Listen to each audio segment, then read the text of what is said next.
আকর্ষণের একটা জায়গা। তার মানে আমার সামনে সঙ্গীতে খেলা রাখা যাবে না, খেলনা করে একটা কর্নার থাকবে বাসার ভিতরে, বাচ্চা যেন খেলতে চাইতে পারে।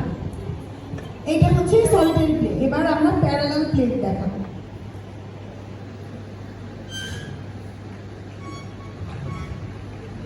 সলিটারি প্লেতে বাচ্চা ওন এজেন্ডা স্টেজে থাকে, কমিউনিকেশনে নিজের মতো থাকতে থাকে। যখন সে বের হয়ে যায় তখনই সে রিকোয়েস্টের স্টেজ থেকে চলে আসে। আমরা যাবো পরবর্তী স্টেজে যে জন্য কমিউনিকেশনে আসে। স্টার্ট করব।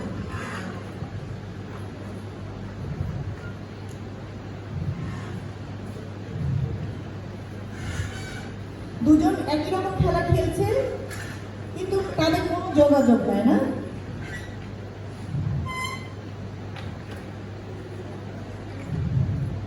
আপনাদের বাসায় যদি কোনো বাচ্চারা থাকে বা আপনি নিজে শিশুর স্তরে নেমে যাবেন, আপনি ওর সাথে বসে খেলতে থাকবেন, কোনো একটা সময় সে একটা জিনিস চেয়ে বসবে।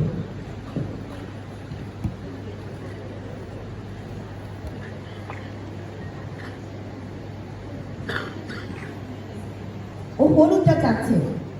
সরি, আমাদের মাইক্রোফোনে একটু সমস্যা।